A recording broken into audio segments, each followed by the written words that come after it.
Je sais que l'après-midi, c'est un peu dur, mais on va faire un effort. Non, je dis un effort pour dépasser la sieste, mais j'ai pas voulu dire la sieste. C'est un euphémisme. Bien.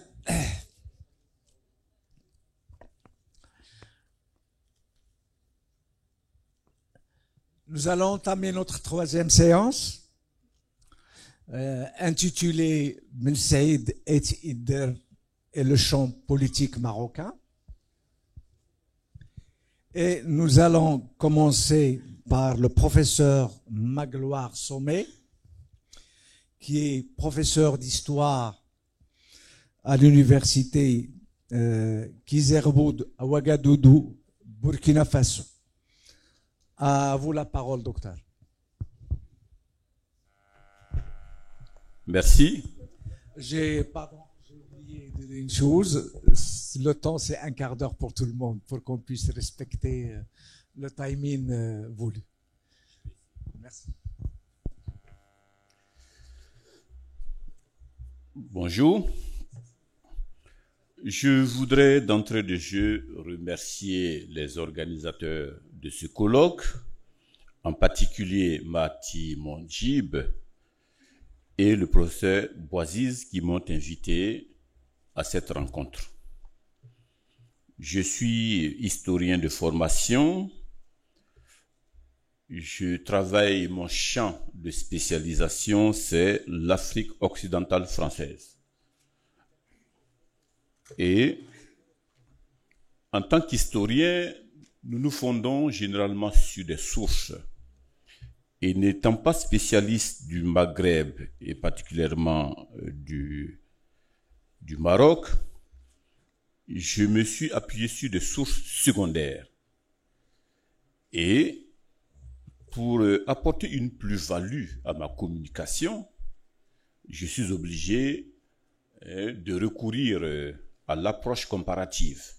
Donc, de temps en temps, je parlerai de l'Afrique occidentale, la politique coloniale française en Afrique occidentale, en comparaison avec la politique coloniale française au niveau donc, du Maroc.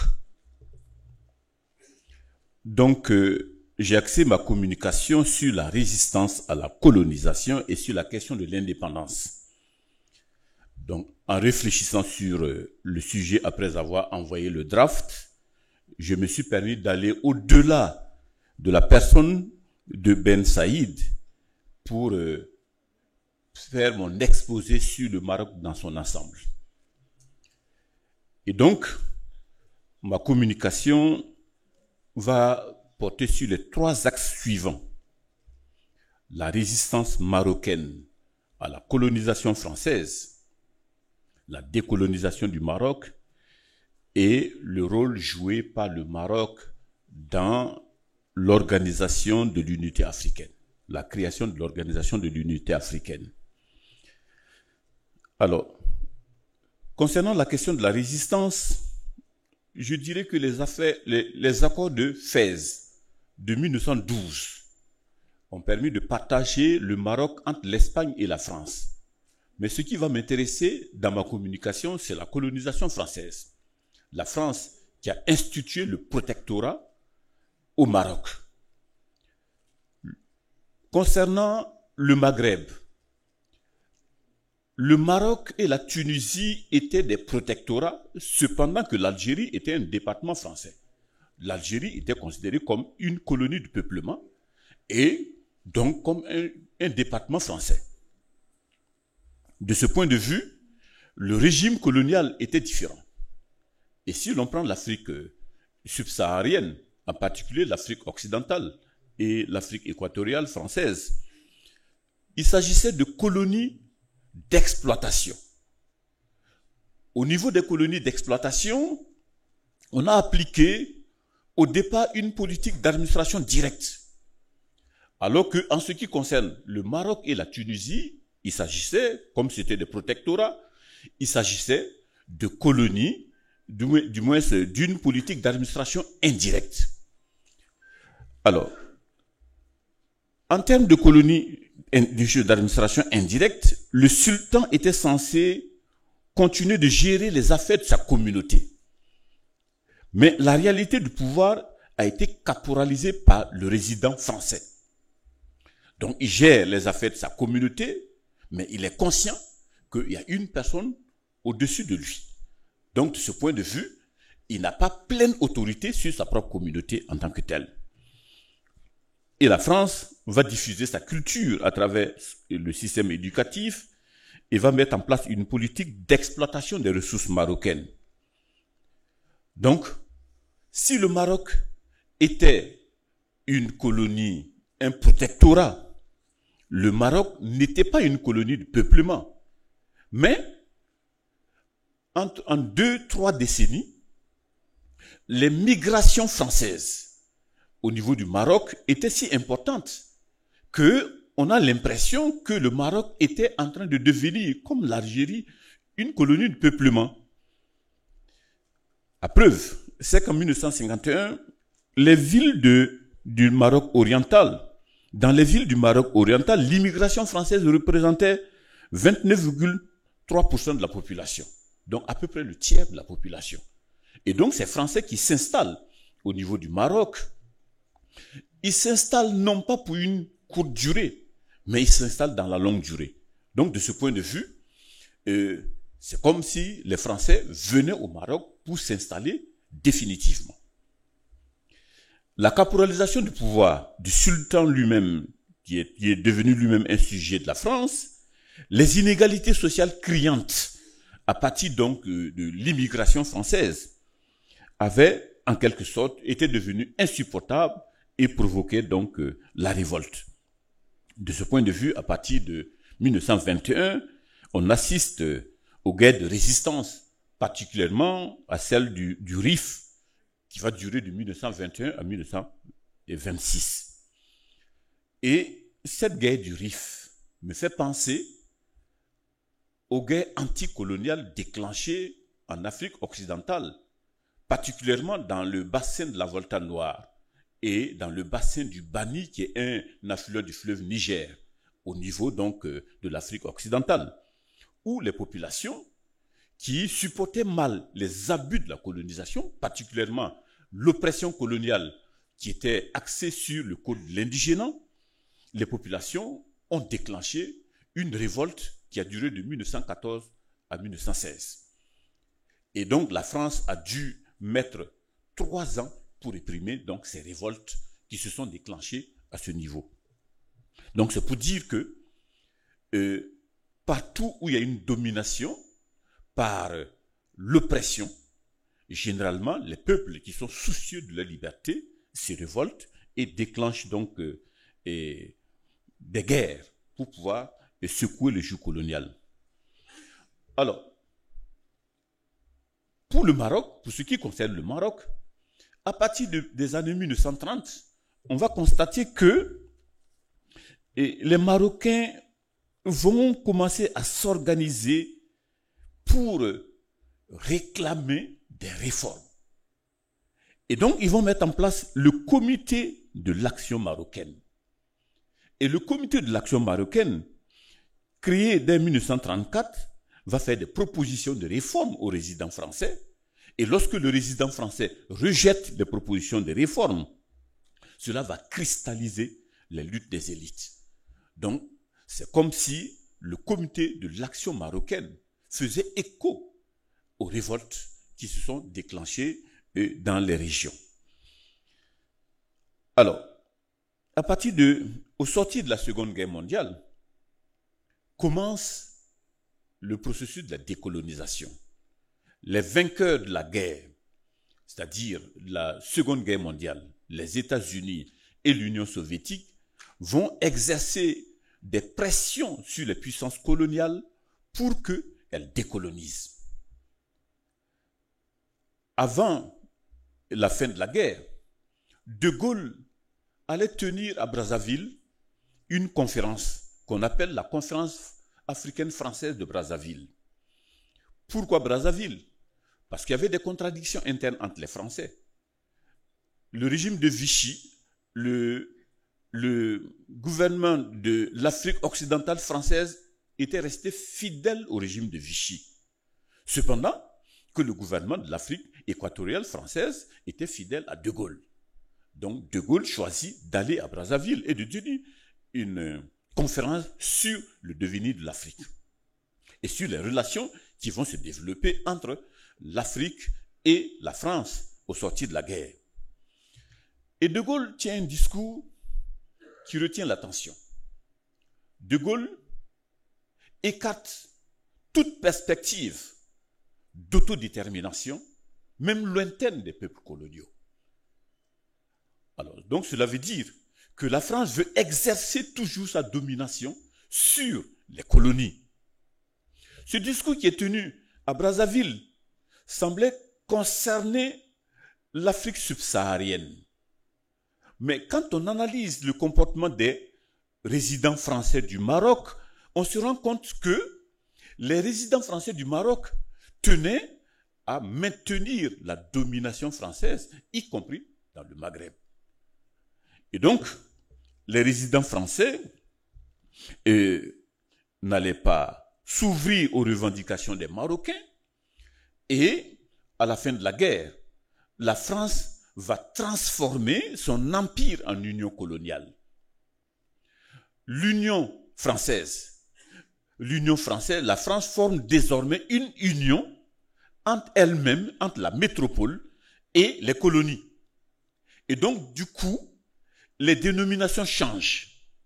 Les territoires de l'empire africain subsaharien, ces territoires deviennent des territoires d'outre-mer. Les États associés, les protectorats comme la Tunisie et le Maroc deviennent des États associés, cependant que l'Algérie restait un département français.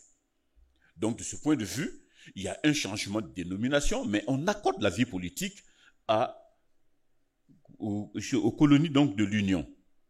De ce point de vue, les partis politiques sont créés, sont autorisés. Et en ce qui concerne le Maroc, je retiens la création de 2 partis politiques, particulièrement le Parti social-démocrate qui était inféodé à la résidence française et l'Istiklal, qui était un parti nationaliste qui a été créé par les membres du CAM. Le CAM qui a été créé en 1934, ce sont les membres du CAM qui vont créer l'Istiklal. Et l'Istiklal était structuré dans toutes les régions et suivant les composantes sociales.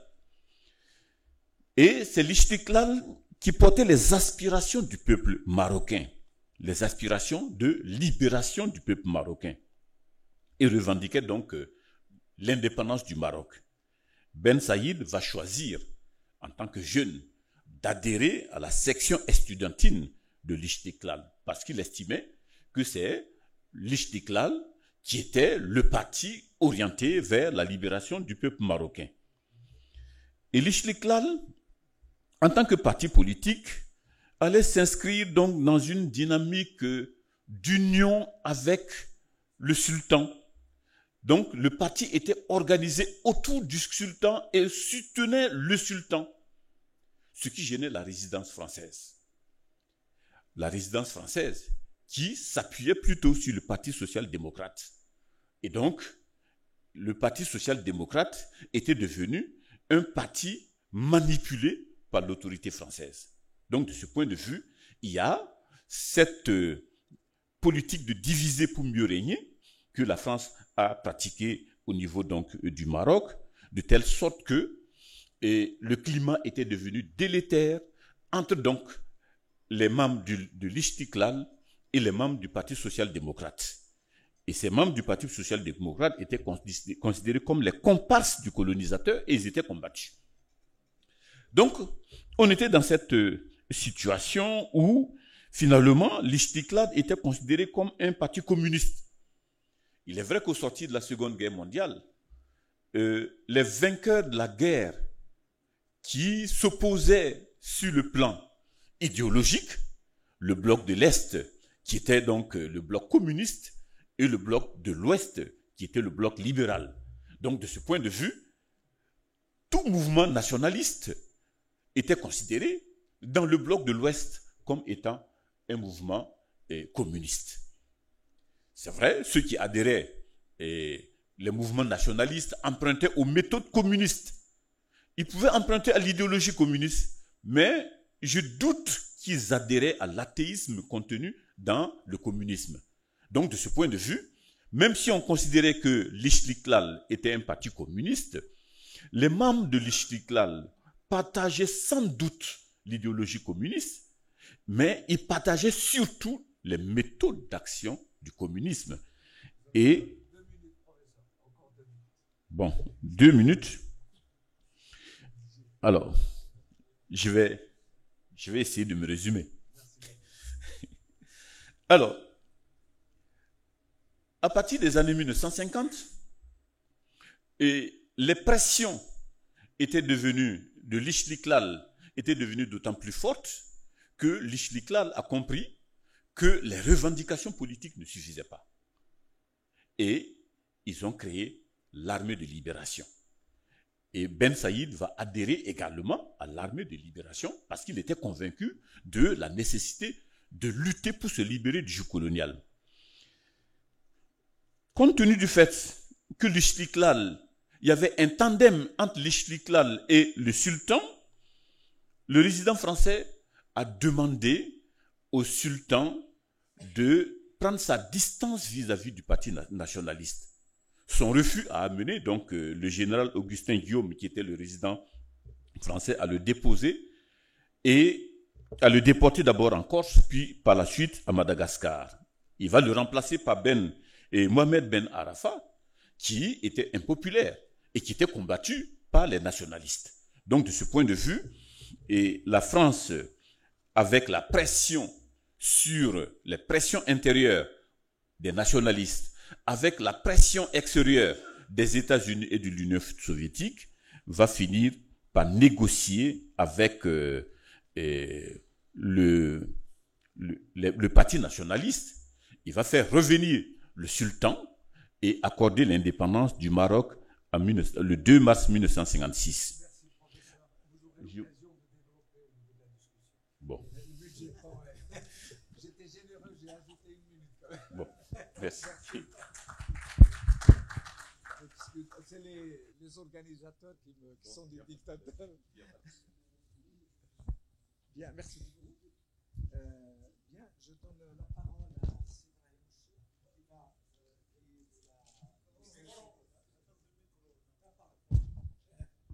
à qui est les amis de Ben Saïd de France, une communication qui s'intitule Les apports de l'action de Ben Saïd dans l'évolution politique du Maroc. Je rappelle le temps, c'est 1/4 d'heure, s'il vous plaît.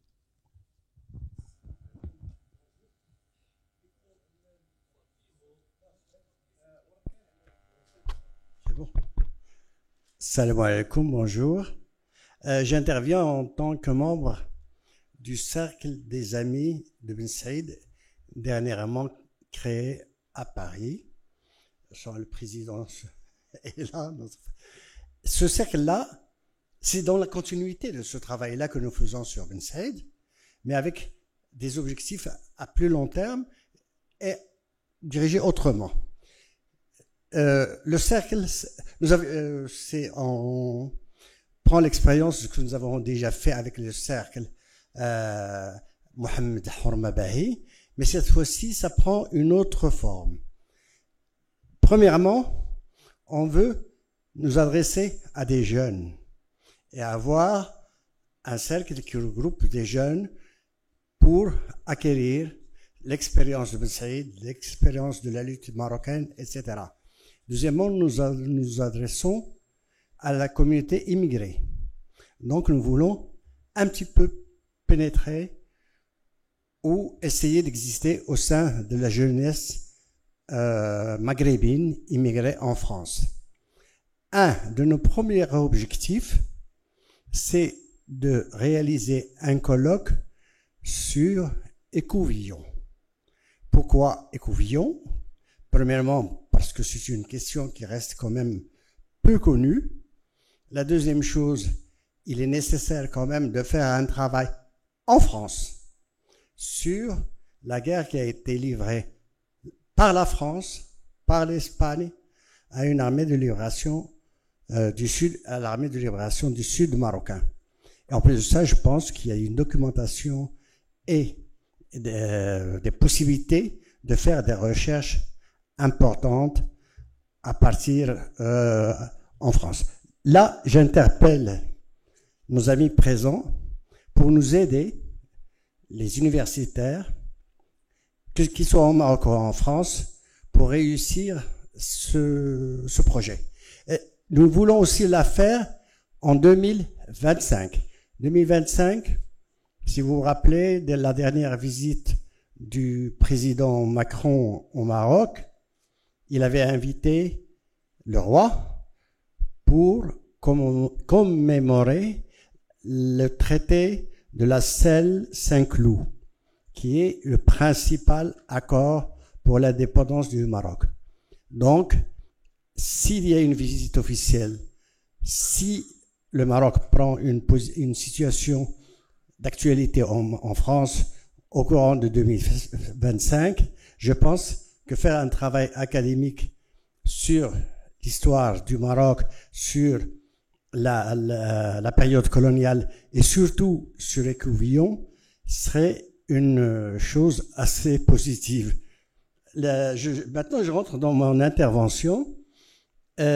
Beaucoup de choses ont été dites depuis ce matin, donc il est très difficile de les répéter. Mais je voudrais essayer de réfléchir, que nous réfléchissions qu'a apporté l'action de Si Mohamed Ben Saïd, des organisations, de l'organisation où il était, au développement politique du peuple marocain. Quels sont les concepts, les valeurs, les paradigmes qu'il a introduits, ou que son mouvement a introduit dans la société marocaine pour faire justement société. Je pense que la lutte anticoloniale, c'est le concept de l'anticolonialisme qui va devenir populaire et englober un grand nombre de masses populaires. Le deuxième chose pour laquelle a contribué c'est Mohamed Ben Saïd, on en a parlé tout le temps tout à l'heure, c'est-à-dire la relation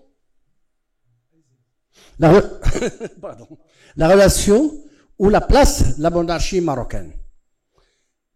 C'est Mohamed Ben Saïd, et c'est pour cela qu'on va comprendre la relation qu'a toujours Mohamed Ben Saïd avec la monarchie.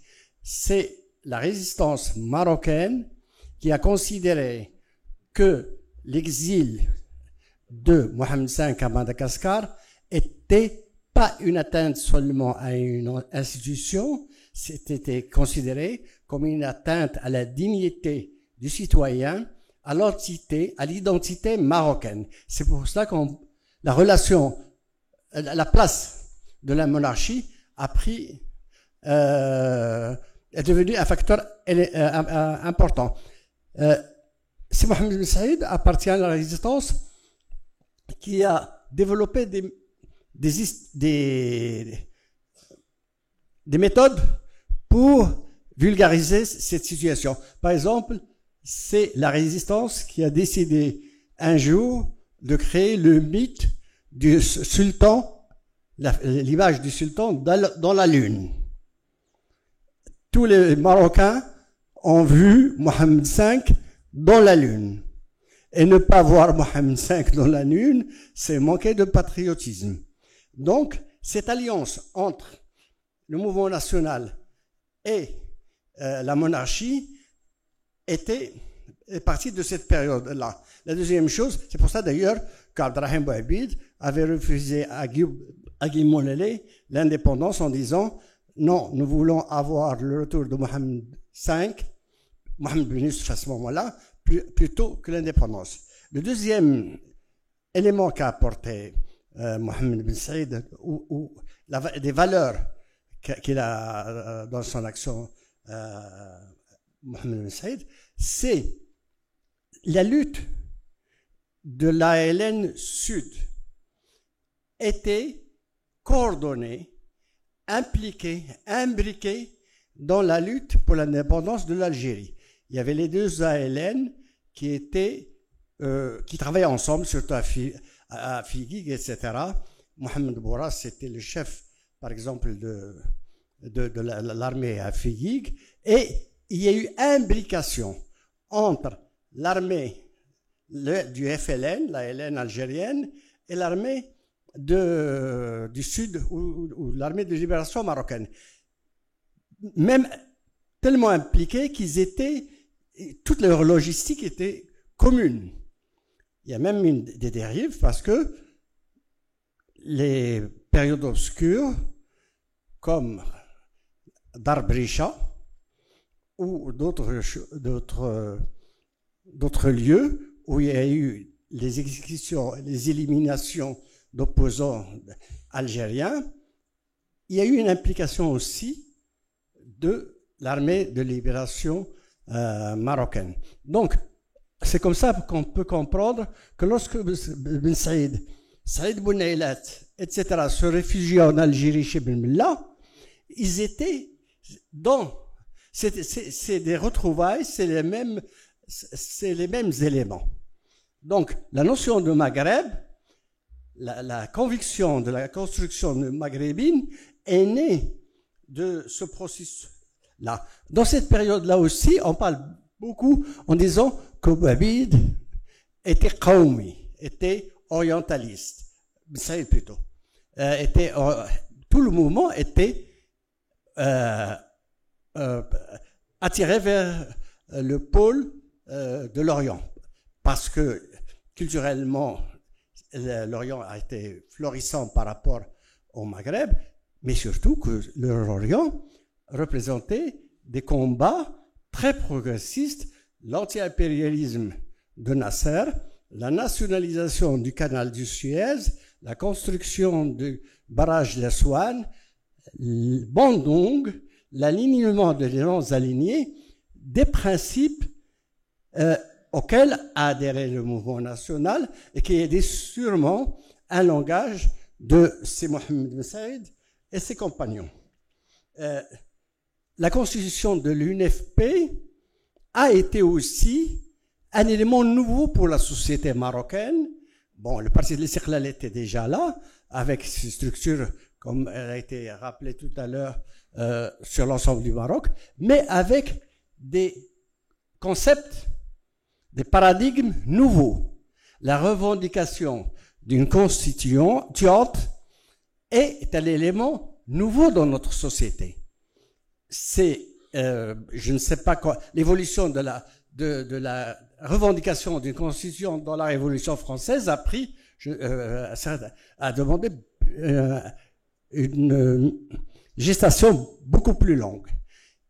La première bataille des élections municipales et rurales est une grande avancée dans la conception politique marocaine, dans la mesure où la bataille était celle des élections de 59, je pense, les communales et municipales, se passait partout. Les gens de Tsinrir arrivent à élire des représentants pour les gestions de leurs questions locales. C'est très important, ces acquis. Je pense que Ben Saïd, ou le mouvement auquel il appartient, a joué un grand rôle. La notion de syndicalisme. Bon, c'est vrai que des phénomènes, enfin des étapes comme celle de l'assassinat du Tunisien Ah, vous suivez tous. Donc, oui, son assassinat a renforcé à la fois le sentiment, l'idée du Maghreb et a renforcé aussi le sentiment nouveau pour les Marocains du syndicalisme.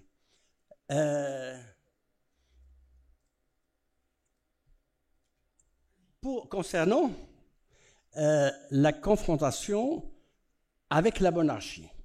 En 1963, effectivement, il y a eu passage de l'opposition à l'utilisation, entre guillemets, le complot, la force pour destituer la monarchie.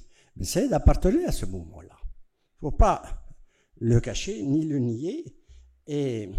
Mais après, lorsqu'il est parti en Algérie, lorsqu'il est ressorti en France, il a eu une évolution de réflexion sur cette action armée pour attaquer la monarchie et il a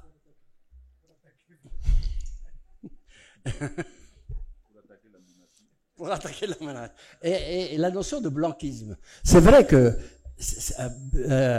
la discussion qu'il y a eu à Paris entre Hamid Barrada, etc., c'est lui qui a eu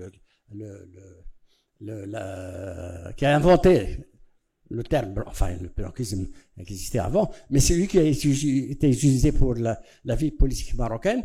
Ben Saïd, pour lui, le blanquisme, c'est pas l'action de l'UNFP, c'est l'action de les commandants qui arrivaient au Maroc comme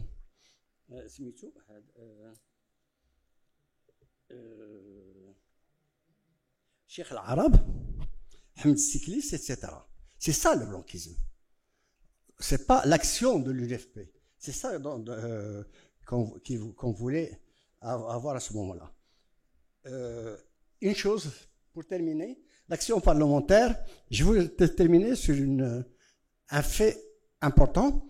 Lorsque si Mohamed Ben Saïd avait ses joutes au Parlement, il s'adressait directement au monarque.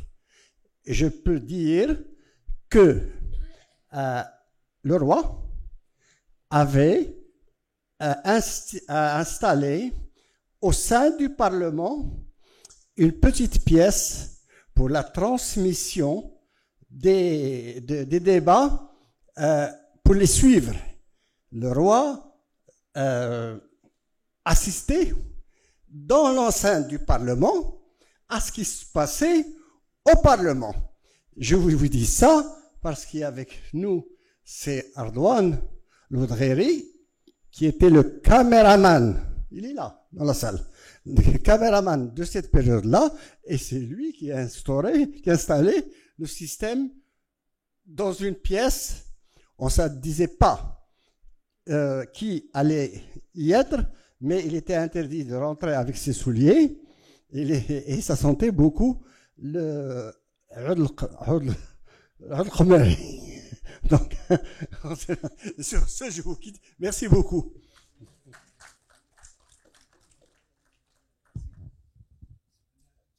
On a le temps de discuter, échanger avec vous. Bien, alors troisième communication. Particulièrement, je vais présenter Si Hassan Rachiq. J'ai un rapport spécial et singulier avec lui. C'est un ami, c'est un ancien élève du lycée. Je l'ai connu en tant qu'étudiant, en tant que professeur, en tant que chercheur. Je le salue parce que ça fait longtemps que je ne l'ai pas rencontré. C'est un plaisir de le revoir. Et il va nous parler, il va faire sa communication en arabe. Je ne sais pas, est-ce que pour la traduction, s'il vous plaît, est-ce que vous avez la traduction? Non, pardon, attends. Ben oui, il y a. Alors, je vais dire le titre et je te donne tout de suite le titre, c'est en arabe Tuqus wa Thaqafat al-Khudu'. Toi la parole, mon ami. président, مساء الخير. العنوان هو الطقوس وثقافة الخضوع، وسأبتدئ من ما حكاه محمد بن سعيد حول عدم امتثاله لطقس تقبيل اليد. يحكي محمد بن سعيد أن كان الملك الحسن الثاني يستقبل وفدا ذاهبا لحضور اجتماع لمنظمة الوحدة الإفريقية في أديس أبابا، وكان الكل يقبل يد الملك، لكن أنا وضعت يدي على كتفه، قال لي شكون أنت؟ مع أنه يعرفني قلت له بن سعيد بشكل جاف. لفهم هذا الموقف بشكل أفضل في نظري سيكون من المفيد وضعه في إطار أكثر شمولية، أعني الثقافة السياسية. وبعجالة يميز في العلوم السياسية والاجتماعية بين 3 أنواع من الثقافة السياسية: الثقافة المدنية لا كولتور سيفيك، الثقافة المحلية لا كولتور باروسيال، وثقافة الخضوع لا كولتور دو سوجاسيون، غير باش ما تكونش شي ترجمة أخرى. بشكل عام تتوافق الثقافة السياسية المحلية مع البنيات القبلية والإثنية والإقليمية، في حين تتوافق الثقافة المدنية مع البنيات السياسية الديمقراطية، وهي تقوم على احترام الدولة وبقية السلطات السياسية للقانون، وعلى مشاركة المحكومين في النظام السياسي كمواطنين. بالنسبة لثقافة الخضوع التي تهمنا أكثر هنا، فهي تتوافق مع البنيات السياسية السلطوية الغير المتكافئة، وهي تشبه إلى حد كبير ما أسماه ماكس فيبر بالهيمنة التقليدية، حيث يطاع صاحب السلطة بحكم الكاريزما الشخصية التي تمنحها له التقاليد، وتكتسب أوامر صاحب السلطة شرعيتها من خلال توافقها مع هذه التقاليد. وهذا لا يستبعد التعسف الذي قد تبرره التقاليد نفسها. فالحد الذي لا يجب تجاوزه هو اجتناب إثارة المقاومة من طرف الرعية. ويكون لصاحب السلطة قيادة إدارية تتألف أساسا من خدام شخصيين وليس من موظفين، ويتم تعيين هذه القيادة الإدارية بين أشخاص ينتمون لأسرته، أي لأسرة صاحب السلطة وعبيده وزبنائه وغيرهم من الذين يرتبطون بصاحب السلطة بروابط الاحترام والولاء. لا يتم تحديد مهام هذه القيادة الإدارية على أساس الكفاءة المحددة وفق قواعد موضوعية، بل يتم توزيعها حسب هوى صاحب السلطة. أما المحكومون فيعتبرون رعايا يجب عليهم طاعة شخص صاحب السلطة وليس أنظمة موضوعة ومتفق عليها سلفا. وحتى المقاومة والمعارضة تكون موجهتين ضد شخص صاحب السلطة وليس ضد النظام السياسي في حد ذاته. هذا بإيجاز شديد النماذج الثلاثة. اسمحوا لي قبل أن أواصل تحليلي أن أسوق حالة جد مهمة بالنسبة لفهم الخضوع وثقافة الخضوع.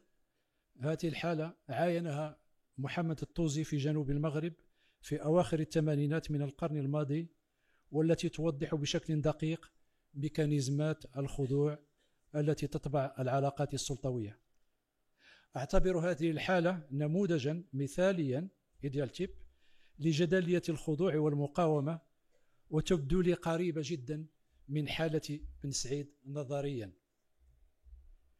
بطل هذه الحالة شيخ زاوية كان لها شأن سياسي كبير في تاريخ جنوب المغرب، وعضو من الجماعة التي تقطن نفس القرية التي يسود فيها الشيخ، لا ميزون ديليغ، دار إليغ، السملاليين ودار إليغ. محمد الكاين من أصول زنجية ومنحدر من آباء كانوا عبيدا في خدمة أسلاف الشيخ، غير أنه حقق نجاحا اجتماعيا بعد انتدابه خبيرا حرفيا في الزراعة الصقوية التقليدية، والتي خولت له الاشتغال في بلدان إفريقيا جنوب الصحراء في إطار مشاريع لمنظمات دولية كان يديرها بول باسكو.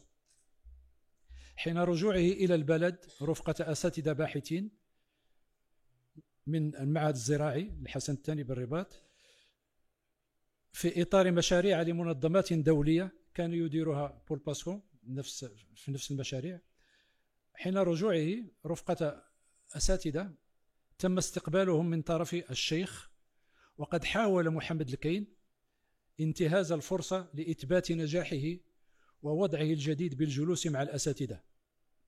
إثر هذا عبر الشيخ عن امتعاضه لتجرؤ أحد خدامه على عدم إبداء الولاء والاحترام له، تقبيل اليد، النظر إلى الأرض عند مخاطبته، الجلوس في وضع القرفصاء بمقربة الباب تأهبا لخدمة أسياده.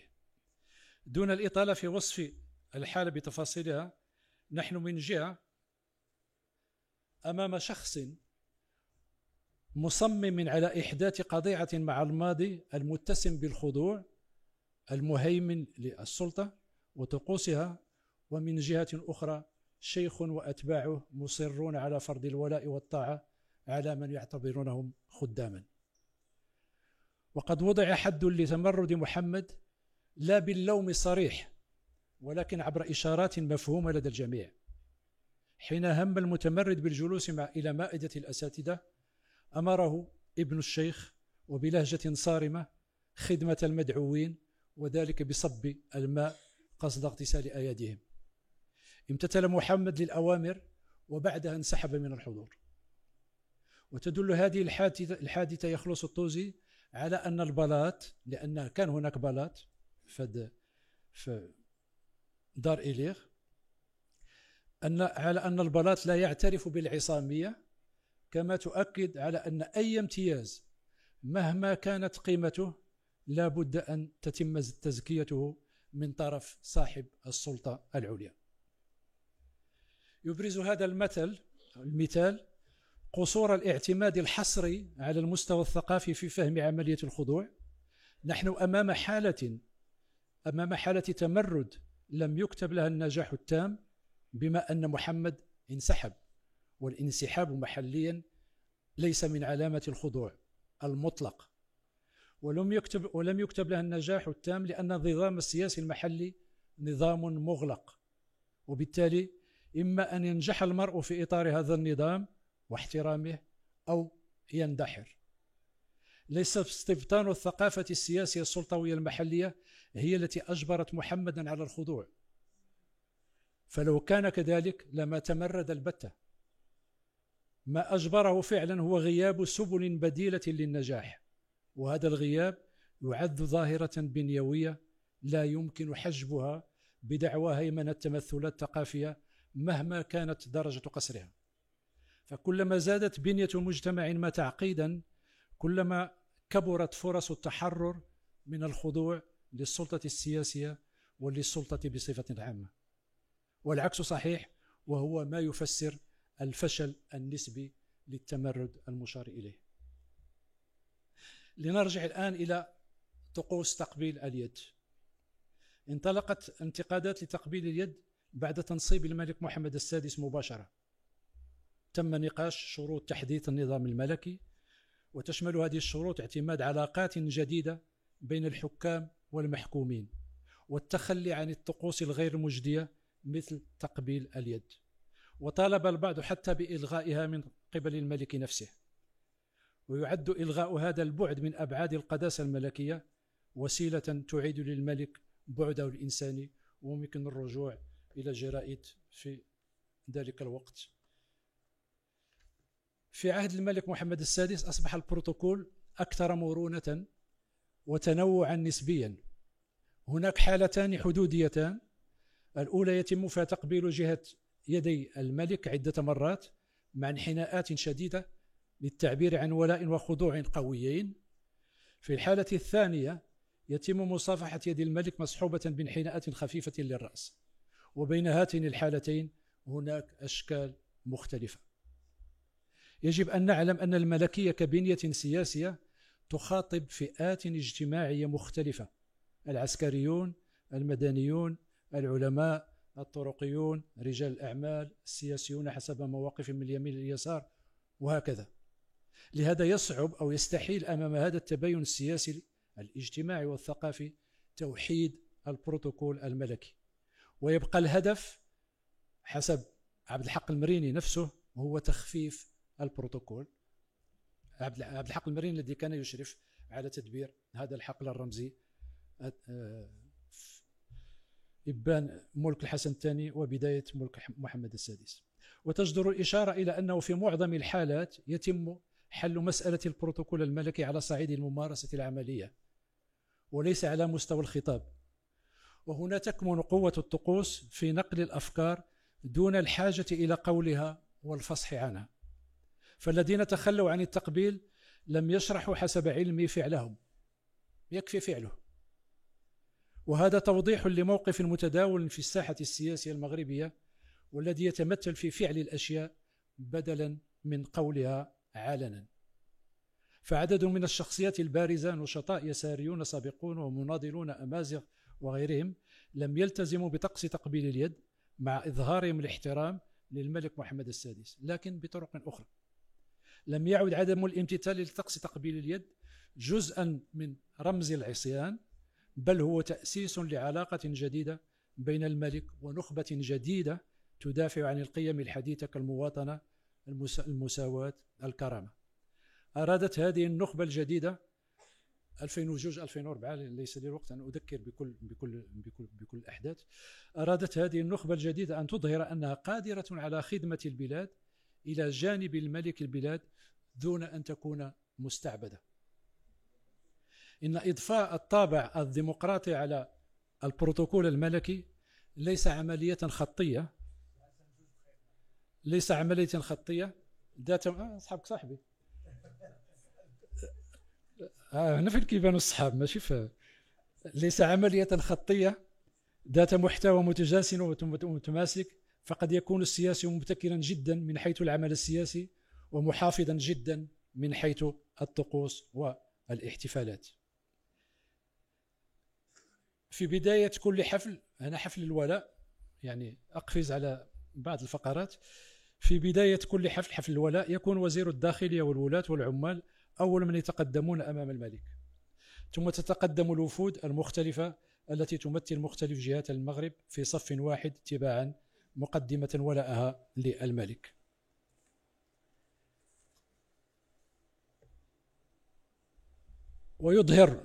ويظهر على وجه الخصوص التباين من خلال هذا الحفل، ليس لي الوقت لأصفه ولو أني حضرت الوصف. ويظهر على وجه الخصوص التباين انطلاقا من حفلة الولاء بين المبادئ الحديثة التي أعلنها الملك من جهة والطقوس القائمة على الخضوع. تقبيل اليد أو الكتف أو طقس آخر تبقى فعلا يربط الشخص المعني بمقام الملك، ويعود له القرار جزئيا في اختيار النمط الذي يبدو مناسبا. هذا التنويع والاختلاف لا يمكن تطبيقهما بالنسبة لمراسم جماعية كحفل الولاء. كل تنويع واختلاف سيولد اضطرابا بين المشاركين ينافي التجانس الذي تروم له الطقوس، وهذه قصة أخرى سأحكيها فيما بعد. شكرا. Merci beaucoup, c'est Hassan. De toute façon, nous aurons l'occasion de revenir sur ces communications au niveau de la discussion. Tu as respecté le temps, c'est bien. Pas mal. Alors, quatrième communication de cette demi-journée, c'est Monsieur Ignace Dall, qui est un ancien correspondant de l'AFP à Rabat, qui a écrit pas mal de choses, entre autres Les Trois Rois, et qui justement va intervenir sur un Ben Saïd Etider, un modèle peu suivi d'humanité. À vous la parole. Vous voulez rester là?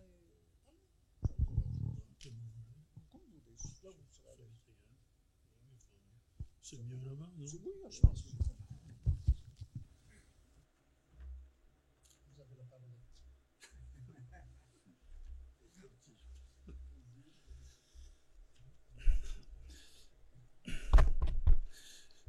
Bonsoir. Je voudrais d'abord remercier les organisateurs du colloque, commencer par Monsieur Bouaziz.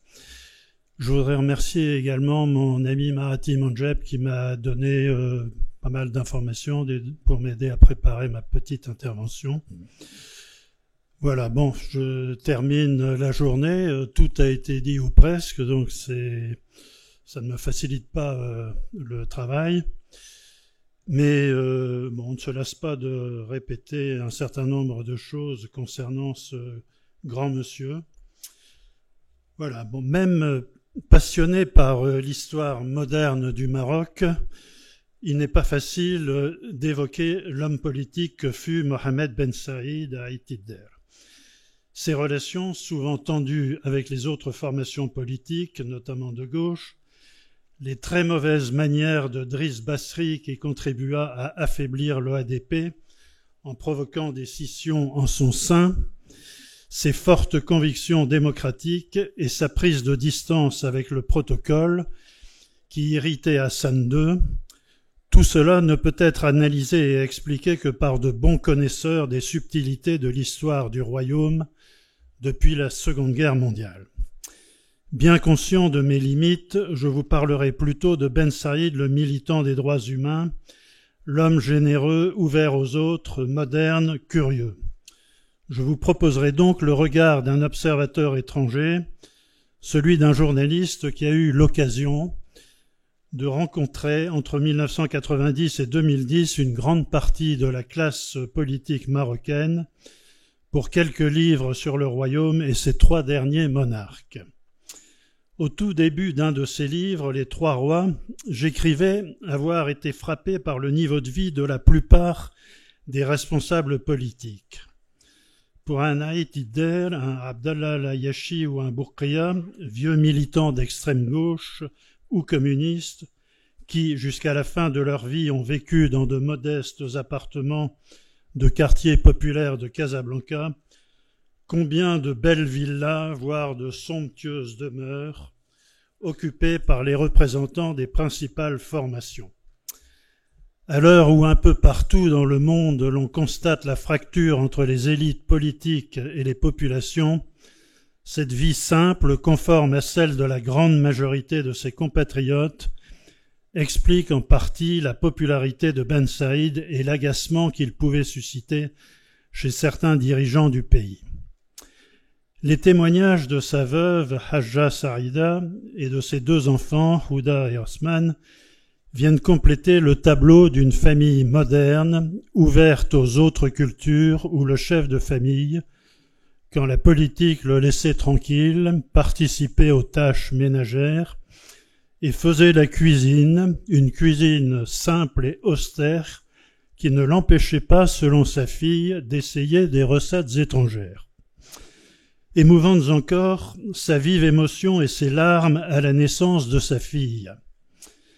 Des voyages du couple Ben Saïd, on retiendra l'excellent souvenir qu'il a gardé de son séjour au Levant, au Liban et en Syrie, où ils eurent pour guide Naïef Hawatmeh, le chef du Front démocratique de libération de la Palestine, organisation marxiste. Les 2 leaders devaient se sentir des affinités, eux qui dirigeaient de petites organisations, comparées au Fatah de Yasser Arafat ou à l'USFP de Bouhabid. L'un des passages les plus forts dans son autobiographie, d'une grande sincérité, concerne sa dépression nerveuse due au climat général qui régnait au Maroc 2 années après l'enlèvement et la disparition de Mehdi Ben Barka, et les années de plomb qui avaient commencé à suivre. Un sentiment de défaite le ronge, l'atmosphère de terreur, dit-il, rend pratiquement impossible toute action politique. Abdelrahman Youssoufi l'emmène dans un centre psychiatrique près de Genève en octobre 1967. Le traitement va durer 2 ans. C'est à cette époque qu'il s'installe en France, où il commence à prendre des cours de français, ce qui lui permettra, après la création de l'université de Vincennes, liée aux événements de mai 68, d'y entamer des études d'histoire et géographie. Ses soins, ses études, mais aussi, comme il le souligne, le fait que les autorités françaises le surveillent de loin, mais sans qu'il se sente harcelé, lui permettent de se reconstruire. La création du mouvement du 23 mars date de cette époque. Dans ses mémoires, Mohamed Ben Saïd évoque le lancement à Paris de Anfas, la version arabe de la revue Souffle créée en 1966 par l'écrivain, poète et traducteur Abdellatif Larabi et quelques amis. Pour Larabi, Anfas n'avait en fait rien à voir avec le projet qu'il avait piloté et qui était essentiellement littéraire et culturel. Ben Saïd n'avait en fait rien à voir avec ce projet. Ben Saïd, ajoute Larabi, n'a pas participé à la création de Souffle et Anfas n'était en fait qu'une sorte de prolongement politique. Le grand poète marocain précise que c'est beaucoup plus tard, au début des années 2010, après le printemps marocain, qu'il a fait la connaissance de Ben Saïd. Il y avait une forte estime mutuelle entre nous. C'était un homme de grande rectitude morale. Il n'est jamais entré dans des pourparlers avec le Marzen et n'a jamais eu les tentations de beaucoup politiciens de gauche. Il est resté un homme intègre, à cheval sur les principes et très ouvert, alors que la tolérance n'était pas toujours présente dans l'extrême gauche. Il écoutait le point de vue des autres, il s'est tenu aussi à l'écart des affrontements de l'extrême gauche marocaine. Après le printemps marocain, nous étions à peu près d'accord sur tout, et notamment sur la nouvelle constitution octroyée par le Marzen. Pour les années parisiennes de Ben Saïd, notamment le début de la décennie 1970, nous disposons du témoignage de Mohamed Marjoubi, un opposant marocain, d'abord réfugié en Algérie, et qui, comme Ben Saïd, avait rompu avec le Fkir Basri et décidé de quitter Alger pour s'établir en France. Marjoubi rejoint pour une assez courte période le mouvement du 23 mars. J'ai été logé pendant plusieurs mois avec 3 autres camarades chez Ben Saïd dans l'appartement qu'il louait à Montmartre. Il disposait de quelques rentes et pouvait compter sur plusieurs soutiens, dont un frère, chauffeur de taxi qu'on appelait le petit Ben Saïd. Compte tenu de son passé de militant patriote, de résistant, de son poids et de son prestige, il occupait une place importante dans la hiérarchie du mouvement, mais restait très simple dans ses relations avec ses camarades, les écoutait et se montrait très discipliné. J'ai été surpris par sa capacité à s'adapter à une génération plus jeune et à son idéologie. Quand je suis parti, après avoir trouvé un travail, il ne m'a jamais fait sentir que je lui étais redevable. Après avoir pris politiquement ses distances avec Ben Saïd, Marjoubi est resté en bons termes avec lui, évitant simplement d'évoquer les sujets conflictuels. Cofondateur, toujours à Paris, de l'ASDOM, en 1984, Marjoubi regrette seulement que l'OADP, créée l'année précédente par Ben Saïd, n'ait pas rejoint ou soutenu l'association. Il craignait, dit-il, d'être débordé par Hilal Hammam. Vis-à-vis de certains partenaires, il y avait des lignes rouges qu'il ne voulait pas franchir. Cependant, au-delà des divergences, Ben Saïd a toujours été un des militants les plus honnêtes et sincères dans son engagement politique que j'ai connu, un vrai démocrate, modeste et généreux.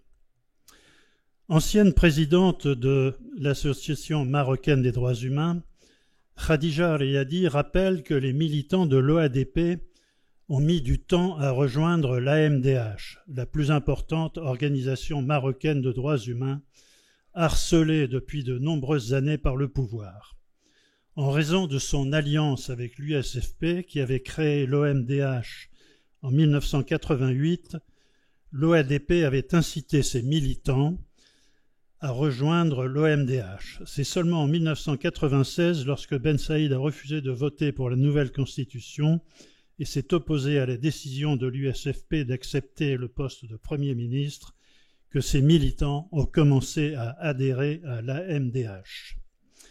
Néanmoins, pour Khadija Riyadi, Ben Saïd demeure une personnalité exceptionnelle qui a laissé l'image d'un homme politique intègre, contrairement à celle de la plupart des politiciens. C'est pour cette raison que certains l'ont appelé après sa mort le dernier des hommes politiques.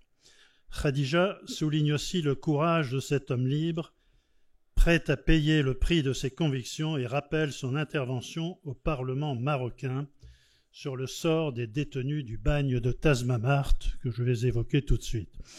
Seul parlementaire à avoir osé évoquer ce sujet tabou, Ben Saïd jouissait d'une immense popularité chez les survivants du bagne qui admiraient son courage. Informé par les épouses de 2 détenus, Aïda Hachad et Khadija Raïs, il entreprend une démarche auprès des chefs de l'opposition afin qu'ils l'aident à agir en faveur des bagnards. Député USFP, mandaté par ses chefs, Fathallah Oualalou, lui répond que le moment n'est pas opportun pour une telle démarche. Seul contre tous, Ben Saïd passe outre et pose la question en pleine session parlementaire. Moulay Ahmed Alaoui, l'éternel ministre d'État de l'époque, tente de l'intimider. « Si tu ne te tais pas, lui rétorque Ben Saïd, je dirai aux parlementaires qui tu es. » Il est clair qu'il faisait allusion au consentement de Moulay Ahmed à l'exil du sultan Mohamed Ben Youssef en Corse. Ahmed Marzouki, qui parle au nom de ses camarades, nous a raconté qu'après leur libération, ils sont allés plusieurs fois rendre hommage à cette magnifique personne qui a eu l'audace de nous défendre seul dans une forêt de politiciens lâches et hypocrites. Une fois, poursuit Marzouki, il nous a invités, Zemouri, Agaou et moi, à déjeuner dans un restaurant de Casablanca. Il était très heureux et riait aux éclats comme un enfant à certaines anecdotes du bagne que nous lui racontions. À tel point que l'historien Mustapha Bouaziz, son ami, est venu me chuchoter à l'oreille « De grâce, cessez vos histoires.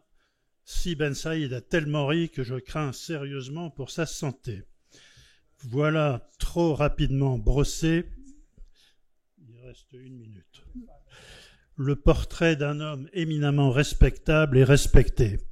Un homme pourtant déçu par les dernières décennies de sa carrière politique, en raison, selon lui, des divagations de composantes majeures de la gauche traditionnelle. Dans un de ses derniers entretiens, Ben Saïd déclare en décembre 2018 à la revue Zaman que le Parlement marocain ne s'est jamais remis de l'alternance consensuelle imposée par le Marzen et qu'il n'inspire plus aucune confiance au peuple. Amer constant d'échec pour un politique qui n'aura pas vraiment réussi à faire école. Merci.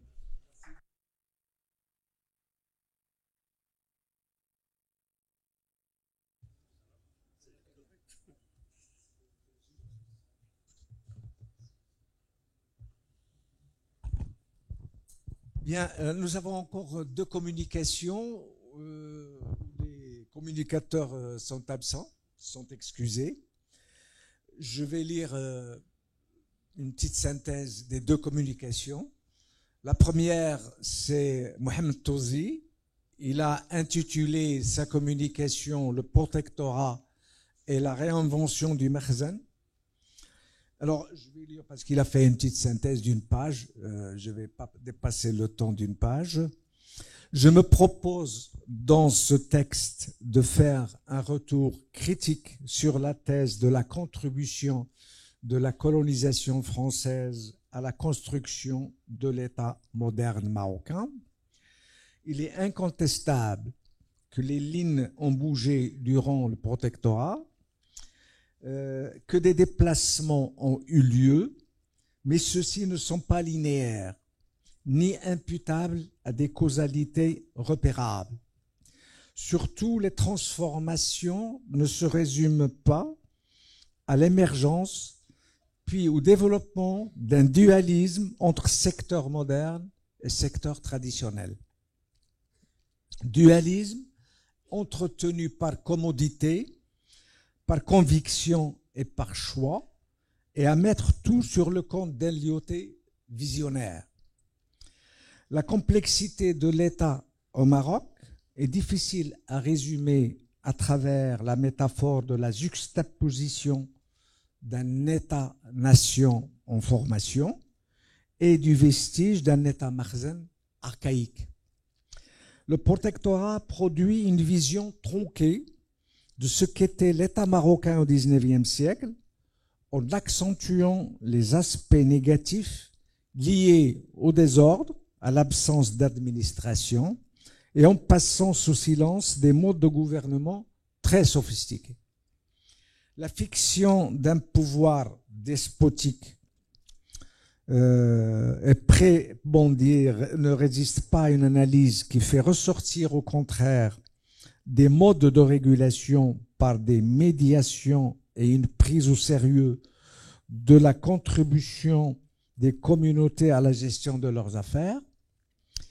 Le protectorat, dans un souci de contrôle centralisé, a érigé l'autorité limitée du sultan en pouvoir instituant et a procédé à une réinvention de la tradition appréhendée au travers du filtre orientaliste qui a débouché sur une politique de rationalisation des archaïsmes conjuguée à une grande dose d'exotisme local.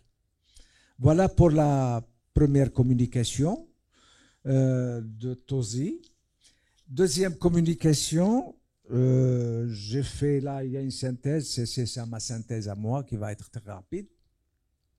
C'est Hassan Haj Nasser qui a intitulé sa communication Mehdi Ben Barka, le Maroc et la Constitution.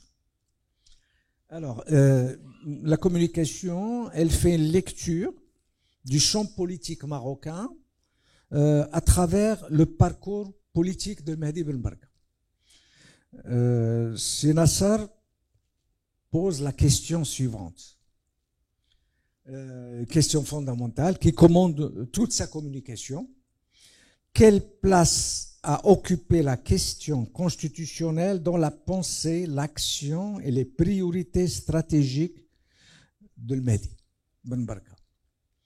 Alors, il part d'un fait historique, c'est qu'il a présidé l'Assemblée constituante de 1956 à 1959.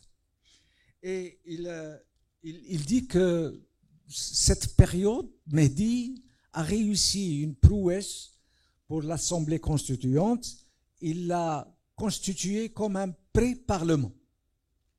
C'est-à-dire, ils ont discuté le budget, la politique étrangère, les réformes économiques et sociales, préparant ainsi le travail du gouvernement d'Abdallah Brahim.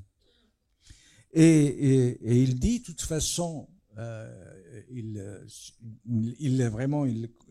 affirme que, à travers toute la production de cette assemblée constituante, ils ont instauré une certaine grille d'appréciation et d'évaluation des constitutions qui étaient proposées au peuple marocain après.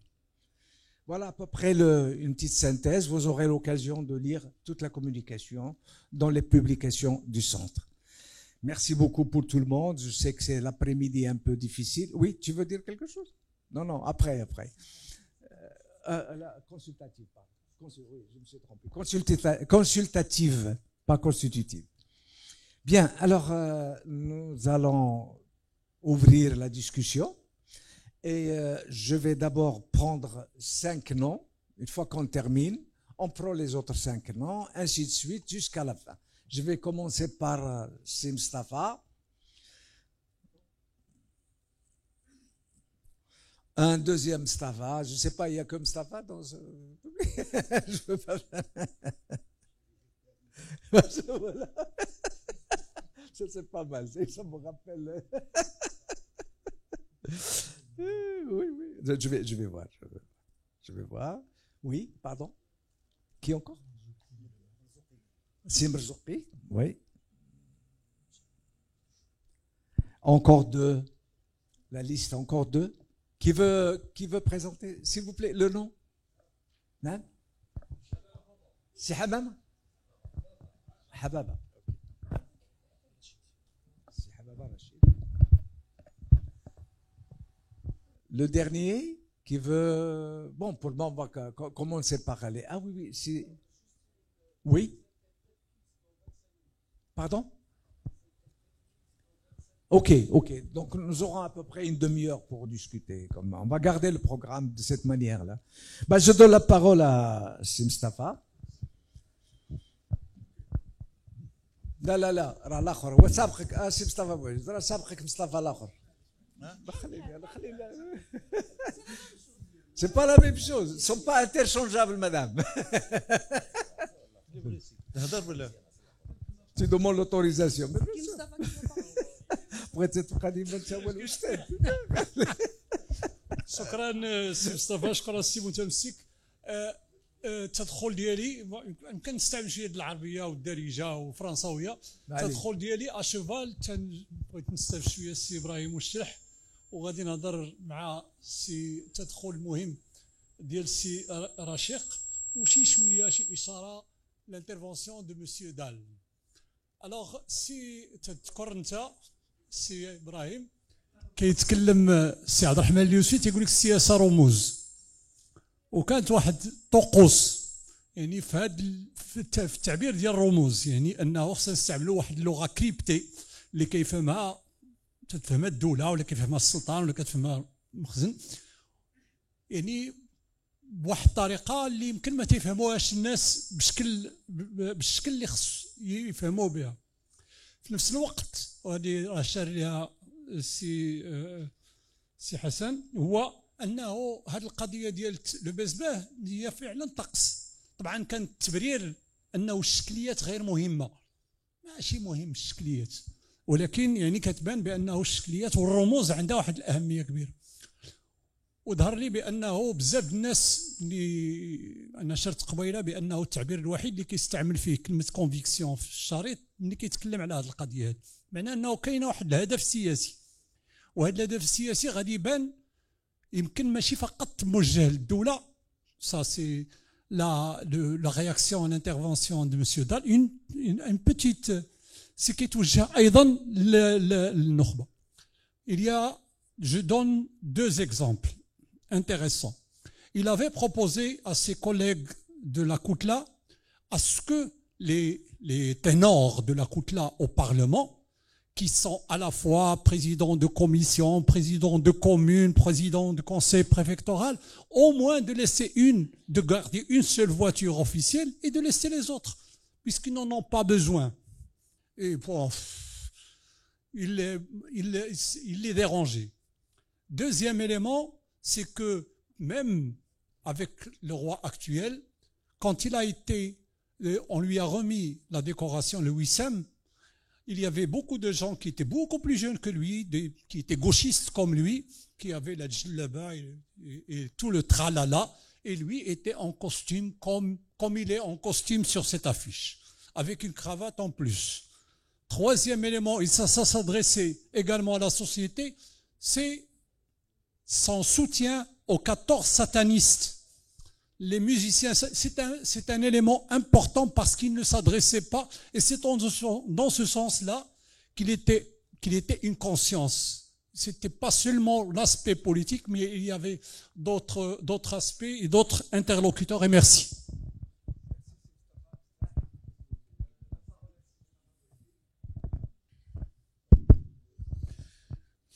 Merci, Monsieur le Président. Je remercie les intervenants pour la qualité de leur intervention. J'interviens seulement avec mon ami burkinabé pour enrichir un petit peu votre travail. On est tous les deux historiens. Vous n'êtes pas spécialiste du Maghreb, donc vous avez travaillé, comme vous avez dit, sur des documents de deuxième main. Mais il y a des choses qu'il fallait souligner pour revenir à quelque chose de commun. Alors au niveau des paysages, de ce qu'on appelait traditionnellement le mouvement national, on le prenait dans une unité, comme s'il était uniforme, comme un seul acteur, etc., alors qu'il s'agit d'une diversité. Et moi-même, il m'a fallu 20 ans pour ne plus employer ce vocable de mouvement national, pour aller vers le concept de mouvance, pour souligner cette diversité. Et dans cette diversité-là, il n'y avait pas que le parti de Istiqlal. parti de l'Istiqlal était parmi d'autres mouvements, surtout deux autres partis importants, le Parti communiste marocain, qui était, et le Parti de la démocratie et de l'indépendance de Belhassan Louazani. C'est ce qui constituait cette mouvance. Et c'est l'important, c'est là où il y avait l'importance et où le protectorat essayait de trouver des divergences. Le petit parti dont vous avez parlé, qui a été créé, il n'était pas le seul. Le protectorat a créé au moins 4 partis de ce genre, mais il ne faisait pas partie effectivement du jeu. C'est un bruitage. Mais le jeu était dans cette mouvance-là, au sein de cette mouvance. Et en réalité, les divergences étaient importantes. C'était vis-à-vis d'un, disons, résident général, libéral, n'était pas militaire, Éric Labonne, qui a proposé un projet de réforme avant l'indépendance. Et le problème était, au sein de la mouvance nationaliste, doit-on construire les institutions et à leur tête la Constitution, l'indépendance couronnée, tout ça, ou l'indépendance maintenant, et nous, on construira notre Constitution. C'est ça la pression que je voulais apporter. Donc, dans ce qui est commun avec l'Afrique subsaharienne, vous avez parlé de De Gaulle, du gouvernement de Vichy, de la France libre, mais l'esprit colonial est là. Il est toujours là. Alors là, je vais donc vous avancer un événement historique qui explique, qui est en relation avec tout ça. Vous savez que la France, normalement, n'aurait pas dû être parmi les vainqueurs de la Deuxième Guerre mondiale. Et si on l'a compté comme vainqueur de la Deuxième Guerre mondiale, c'est à cause de l'armée coloniale. Ce n'est pas à cause de l'armée coloniale. C'est l'armée coloniale qui s'est constituée et qui a pu faire le débarquement de Provence. Et c'est pour ça que De Gaulle ne fêtait pas le débarquement de Normandie. Parce que les Américains et les Anglais l'ont marginalisé. Mais le débarquement de Provence et la prise de Toulon et de Marseille, c'était l'armée coloniale et surtout l'armée, disons, les Maghrébins. Les Maghrébins, qui ont pu, les Goumiers, qui ont pu, c'est une véritable... Et c'est ce qui a donné à la France ce truc-là. Mais là, ce qui est important, et que beaucoup de gens ignorent, et c'est la relation entre les deux, c'est que parmi les fondateurs de cette armée coloniale, le général Leclerc. Et ce général Leclerc, donc, qui est parti de l'Afrique subsaharienne pour arriver un peu partout en Algérie, et en Algérie, il a été plus ou moins écarté alors qu'il était le représentant de De Gaulle, il s'est rabattu sur le Maroc. Et il a construit sa 2e division blindée qui va lui donner toute sa popularité à côté de Rabat, à Tmera. Et c'est à Tmera où il a fait, je termine parce que c'est important, je termine ça, il avait donc les premiers faits d'armes du général Leclerc avec sa 2e division blindée n'étaient pas en France, il n'était pas encore entré en France. C'est pour mater les manifestations pour la réclamation de l'indépendance le 29 et le 30 janvier 1944 à Rabat, Salé et Aves. Il a fait un carnage. C'est après qu'il est rentré en France, il est devenu héros, mais pour nous c'est un bourreau. Mustafa, tu as dépassé là. Je m'excuse, mais... C'est lui qui nous... Simrzouki, s'il vous plaît. Simrzouki.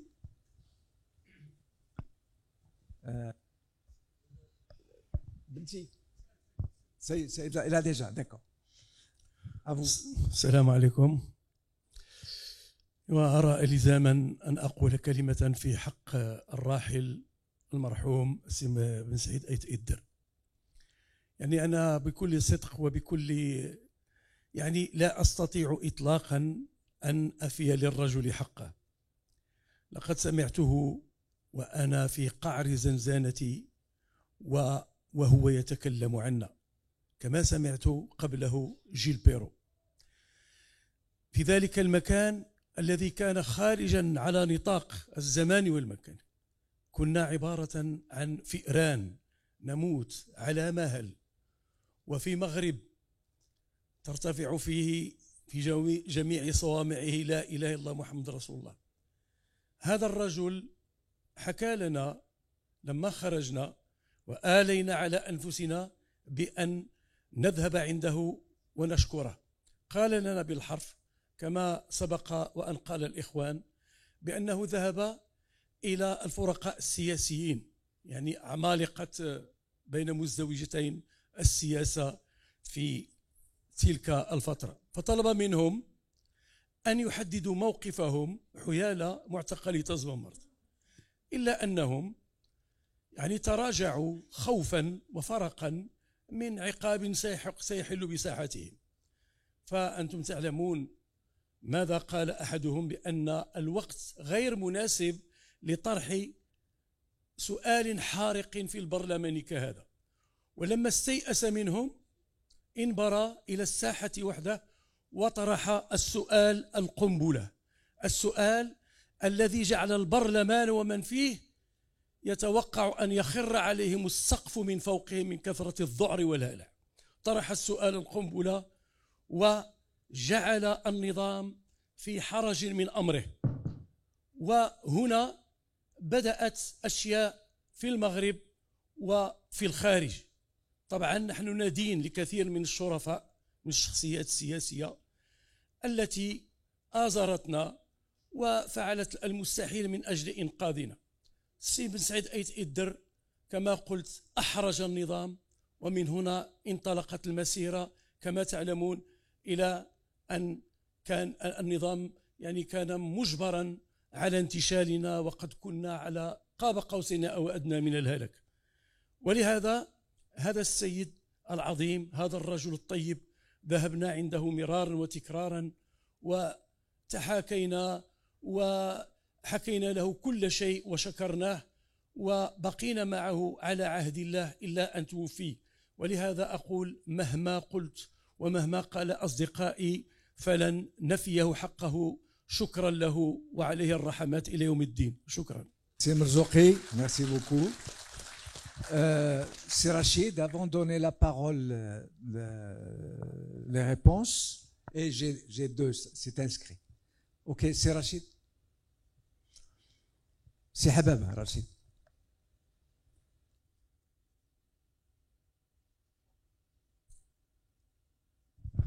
شكرا.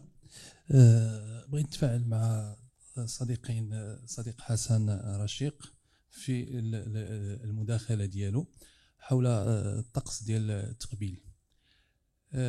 معروف ان عندنا واحد الظواهر اما كتعود في دي سيكل او لا هي ممتده يعني عبر الزمن. الطقس يعني في تقديري انا هو ممتد عبر الزمن، ويمكن يعود الى البيعه العقبه الاولى وبيعه العقبه الثانيه، وحتى بعد تنصيب او الاختيار ديال علي يعني استمر في آل البيت بشكل كبير. في المغرب يعني في العصور الوسطى تقريبا السلالات الكبيره ما كانش عندها هذه الممارسات، ولكن عاود ترسخات مع دوله الشرفاء الاولى والثانيه. الغريب هو ان النخبه عندنا في المغرب والاحزاب التقدميه مازال ما بغاش تقطع، ما بغاش دير القطيعه. في اوروبا كانت القطيعه ديال العلمانه في عصر النهضه، كانت القطيعه الثانيه العلمويه في القرن 19 اللي عطاتنا طفره ثانيه ديال الحداثه. في المغرب مازال النخبه ما بغاش دير القطيعه مع الكثير من الممارسات. الى هذه قريب يعني مازال الحزب الاستقلال كيهضر على الطائفه والزاويه في ممارسات جماعيه وسياسيه، وهي اللي ورثها اليسار المغربي من بعد. يعني المطلوب اليوم هو تكون هذه القطائع هذه في النخبه السياسيه، ومن بعد تكون ثوره ثقافيه حقيقيه وسط المواطنين، باش لان شكون اللي يقبل يدير الطقس ديال التقبيل؟ راه هما الناس. اذا خصنا هذه الثوره الثقافيه. الصديق ابراهيم بوشلح في المعرض الحديث ديالك على جيش التحرير المغربي تكلمت على المجاوره ديال جيش التحرير المغربي وجيش التحرير الجزائري في التكالات ديال الشمال الشرقي وفي الجنوب الشرقي. اليوم السؤال اللي عندنا اليوم هو كيفاش ورثات النخبه الحاكمه في الجزائر هذا العداء المغرب. اكيد ان الجذور ديالو كان في ذاك الصدام اللي كان في ذيك التكانات العسكريه، ولكن ايضا الجماعه الوجده بقياده بومدين اللي كان هو منفذ ديال المشروع ديال جمال عبد الناصر، هو اللي رفع هاد الشحنات بين الطرفين من شحنات عاديه ممكن توقع الى عقيده عسكريه وسياسيه اللي اثرت على المسار ديال البلد، العلاقه بين البلدين معا. وبالتالي احنا خصنا نكشفوا اليوم على هذه المسارات هذه الدقيقه اللي تخلق فيها هذا العداء هذا اللي التدويب ديالو. شكرا. Je vais donner d'abord, avant de donner la parole aux deux autres, c'est Mounjib ou... excusez-moi, votre nom? Zidane. Ibn Zidane.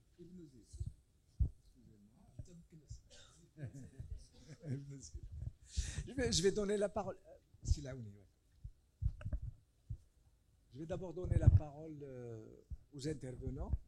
Je vais donner la parole aux intervenants. Je crois que... Hein? La douane. Vous voulez? Est-ce que quelqu'un... Je voulais faire une petite remarque en premier. Professeur Victoire, vous parliez du Parti socialiste pendant la période coloniale. Est-ce que vous ne parlez pas du PDI, Parti de démocratie et d'indépendance? C'est un autre parti que le PDI. Ah, c'est pas le PDI. Ah d'accord. Donc c'est clair ici. Je pense qu'on va interpeller sur Siyasat al-Rumuz. Est-ce que la politique, Yousfi disait toujours que Hassan II disait toujours la politique c'est des signes. Et Yousfi répondait la politique c'est de la correction. السياسة أخلاق، السياسة رموز، السياسة أخلاق. Sirajid, vous avez évoqué le BESMA. Il y a un processus qui est important au Palais Royal, c'est le tapis où on fait attendre la personne pendant un certain temps avant d'être reçu par le roi. Et selon la durée de l'attente, cela exprimait déjà est-ce qu'il est content, est-ce qu'il n'est pas content, etc. On appelle ce tapis-là, s'appelait le Fersala. Fersala. Lorsque j'étais en Libye, j'ai dirigé la radio Libye, mon chef était Saad Rahman Yousfi. Il y avait à un moment donné des pourparlers en février-mars 72 entre la Koutla et le Palais Royal pour la constitution d'un nouveau gouvernement, etc., etc. Et les discussions ont traîné. Et à un moment donné, Abdelrahman Yousfi m'envoie un éditorial que nous avons diffusé. L'éditorial disait la chose suivante. Nous n'allons pas attendre sur la Fersala. Donc voilà, les discussions de signes entre Yousfi, ou l'opposition, et le Palais Royal. Et c'est vrai que pendant tout le temps, je pense que, est-ce que c'est le Makhzen et les rapports avec le Makhzen qui sont difficiles, qui doivent obéir à certaines normes, certaines choses, etc. C'est lourd, etc. Je pense qu'à mon avis, une des principales faiblesses de Yousfi, c'est qu'il ne connaissait pas toutes ces normes lorsqu'il est devenu Premier ministre. Et c'est là le rôle d'Ahmed Halimi. Merci beaucoup. Merci de ces précisions. Ok, alors j'ai sur la liste trois noms. Est-ce que quelqu'un d'autre? Non, j'ai déjà Simon Jib, c'est Simon Zidane, Simon Jib ou Silaouni. C'est bon? Il n'y a pas d'autre? Je donne la parole à Simon Zidane.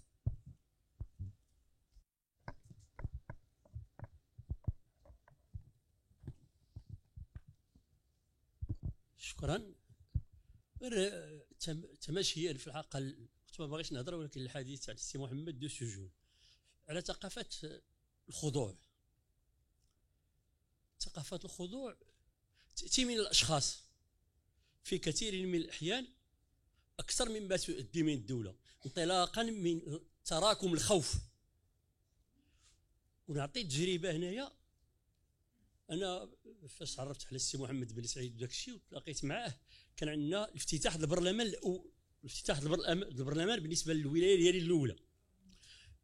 مشينا، كان الافتتاح نتاع البرلمان في الولاية ديالي الأولى. مشيت للدار داي واحد الصاك، مشينا عند ابراهيم ياسين رحمه الله باش نلبسو. بمجرد ما حطيت حوايجي لبسو داك الطقوس. فاش مشينا نلبسو قال لي علاش جبتي طربوش حمر؟ واش انت عبد؟ علاش جبتي طربوش حمر؟ جيب طربوش ابيض. لا طربوش حمر. قال لي علاش جبتي الطربوش الحمر؟ قلت انا ما عرفتش. قال لي جيب طربوش ابيض. مستقبلا دازت هذه المرحله. مرحله اخرى يعني في الحديث على هذا الشيء، كانت الزياره الاولى نتاع محمد السادس للمكناس. انا ما كنتش كنبغي نحضر، ما كذا. عيطت له قلت له السي محمد راني محرج، شنو ندير في التسليمه؟ قال لي سلم كما بغيتي، راه ما غادي يهضر معك حتى واحد، راه الناس اللي تعودت تسلم بداك الشكل. وبالفعل ما قبلتش اليد، حطو على كتفو، حتى واحد ما هضر معايا. من بعد عيط لي قال لي شنو؟ قلت له عادي. ما قال لي والناس اللي كتخضع. قال لي راه ماشي هما كيفرضوا عليك، راه الناس عباد الله غير مع السي المرزوقي في الحديث نتاعو على تازمامارت كانت عندها تبعات السي محمد. علاش؟ لان قبل ملي طرح السؤال هو كيعاود على اساس انه اللي كان وزير العدل هو بالعربي العلوي، ولد بالعربي العلوي هو اللي كان وزير العدل. عيط للسي محمد قال له هذا الشيء اللي كتهضروا عليه نتاع تازمامارت انا ما عرفوش، وهو وزير العدل. قال له انا ما عرفتش هذا الشيء على ما كتهضروا. عثمان عيط له قالوا له ما تطرحش السؤال، الظرفيه ماشي هذه، لان كان الكتاب نتاع جيل بيرو وكانت الدنيا عامره. رفض. ان من بعد فاش بدا في السؤال شكون اللي كيدخل؟ مولي احمد العلوي. قطعوا المره الاولى قال له هذا ماشي موضوعنا اليوم، قطعوا المره الثانيه، المره الثالثه قال له السي محمد السؤال ما غادي يبقاش على تازمامارت، غادي يولي عليك انت.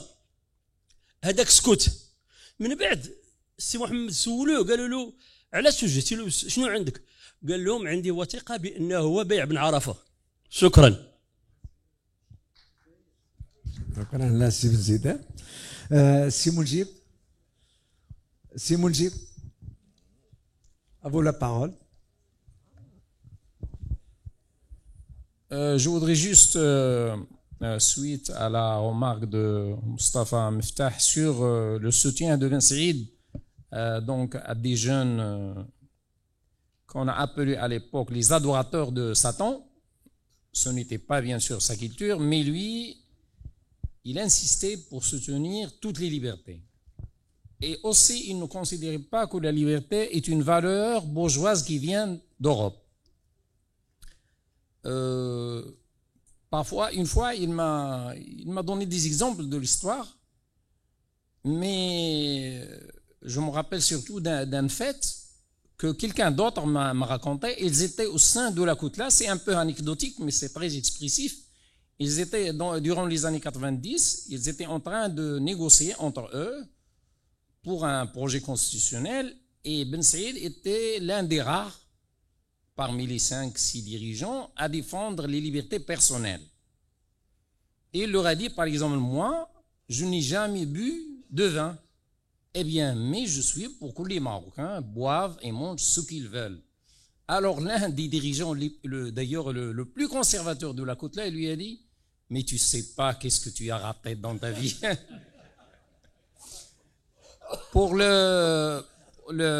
l'attachement à la liberté, il le confondait un peu avec les libertés donc politiques qui donnaient une autonomie à beaucoup de tribus au Maroc, surtout celles loin donc des deux capitales, Marrakech et Fès, mais aussi aux fuqaha, à ce qu'on peut appeler aujourd'hui des intellectuels traditionnels organiques. Et il pensait sans doute au frère, par exemple, Gsous, qui a refusé, il y avait un sultan le plus dur de l'histoire du Maroc moderne, c'est le grand sultan alaouite Ismaïl, qui a demandé aux fuqaha de faire reconnaître légalement, c'est-à-dire par la charia, par le shra', la remise en esclavage des Noirs, même s'ils étaient déjà libres, et parfois ils n'étaient même pas, jamais, ils n'ont jamais été esclaves. Une bonne partie, à l'époque c'était organisé, donc il y avait une sorte de classe cléricale, et ils résistaient pour les choses les plus graves.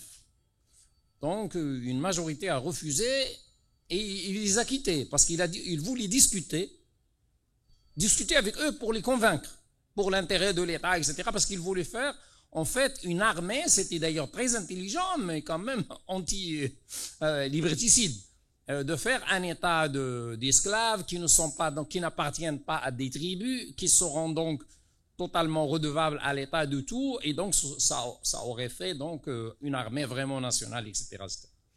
Et donc, il y a Gessous qui a retenu le sultan qui voulait partir de la mosquée où il discutait, et il l'a pris un peu par son donc djellaba, ou quelque chose qui remplaçait le djellaba, je ne sais pas. Il lui a dit, reste pour qu'on te démontre comment ton ancêtre, donc Jiddik, c'est-à-dire Rasoul, pensait pour les couleurs et l'esclavage, etc. Et donc le sultan Ismaïl était très très en colère. Il a fait arrêter, puis après il l'a fait tourner, comment on appelle ça, il l'a fait promener. Voilà, tawaf muqayyad. Donc il était entravé et il fallait qu'il réunisse 15 kilos d'argent. Et les gens ont donné 20 kilos en une journée. Malgré ça, quand même, il a été remis donc en prison, et on l'a étouffé. Il est mort donc au début du XVIIIe siècle, au fin XVIIe, je ne sais pas. C'est le Fakih Gessous. Merci Simon Jib. Je crois le dernier, c'est Selaouni. شكرا. انا فقط هادشي اللي بدا السي ابراهيم والشلح بغيت نطرح عليه سؤال في موضوع، لانه هو حاول يدير عرض علمي ويبعد على ذاته على بن سعيد، ولكن راه بدا منين بدا تيهضر على اذاعات ليبيا. انا بغيتو يستحضر الحالات اللي هو عنده بها علاقه مع بن سعيد، مع التجربه نتاع الفقيه البصري والتطورات السياسيه اللي كانوا كيعيشوها في اللجوء.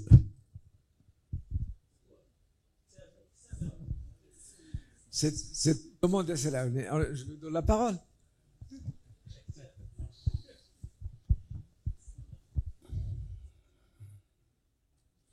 Je pense qu'il vaut mieux prendre seulement une histoire qui m'a raconté Ben Saïd, sa relation par exemple, bon, avec le frère Bsri, ils étaient fusionnels pendant une certaine période. Donc lorsqu'ils sont arrivés, lorsque frère Bsri est sorti de prison en 65, il a regagné l'Algérie, il y a eu un différend sur la vision de l'action politique et l'action militante entre Fakir el-Bsri d'un côté et c'est Mohamed Ben Saïd et Abdeslam Jibli. Il y a eu un conflit, il y a eu la rupture. Fakir el-Bsri avait considéré qu'il avait la légitimité du parti, parce qu'il est quand même un des grands dirigeants du parti, et c'était la grande rupture dont on a parlé, et dont notre ami Ignace Dal a parlé, qui a abouti aux soins de C. Mohamed Ben Saïd en Suisse, parce que c'était dur pour lui. J'ai pas le temps, je pense, de...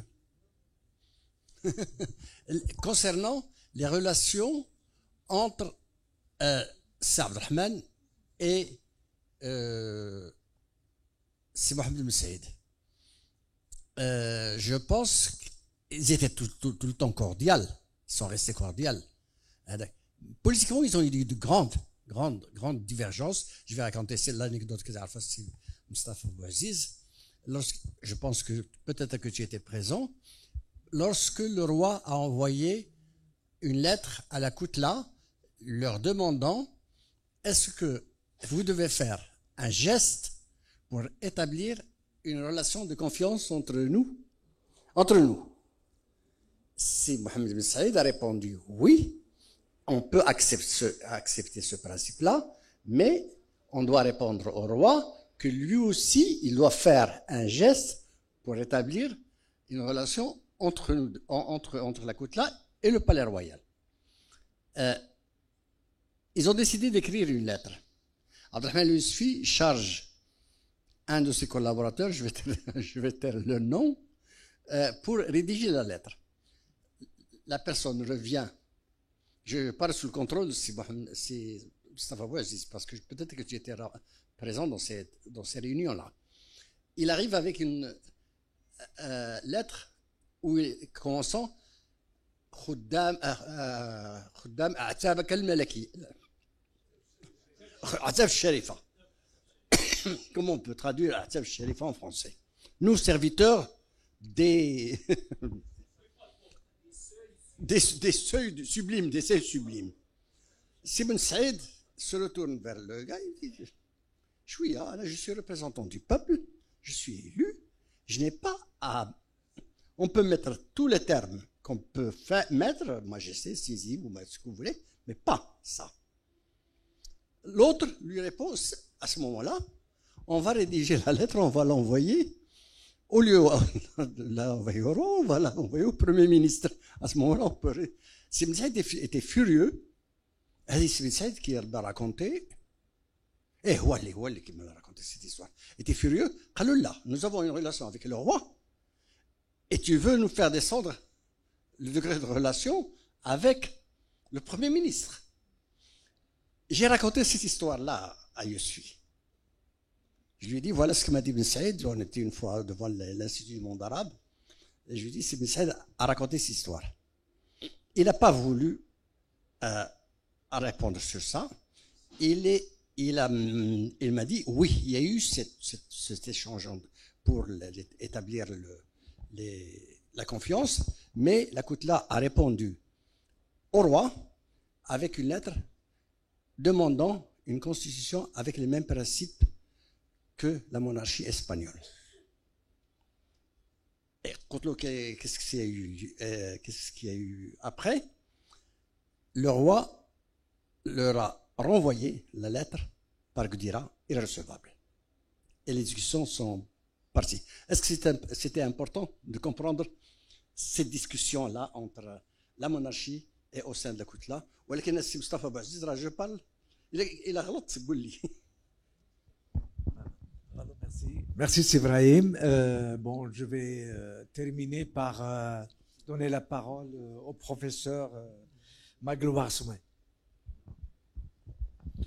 Non, je voulais développer brièvement le troisième point que je n'ai pas pu développer concernant le rôle joué par le Maroc indépendant dans la création de l'Organisation de l'Unité africaine. Mohamed VI a joué un rôle de leadership en créant le groupe de Casablanca en janvier 1961. Et Mohamed VI 5 janvier 1961. Mohamed V. Ah oui, Mohamed V. Oui, j'ai dit. D'accord. Donc, Mohamed V convoque la conférence de Casablanca en janvier 1961. Il avait déjà adopté une politique de non-alignement. Politique de non-alignement parce que, bon, on était en guerre froide, où il y avait le bloc de l'Est, le bloc de l'Ouest. Et Mohamed V n'avait pas souhaité que le Maroc s'aligne derrière l'un ou l'autre des blocs. Il avait avec lui d'autres pays, d'autres dirigeants africains qui étaient favorables au non-alignement.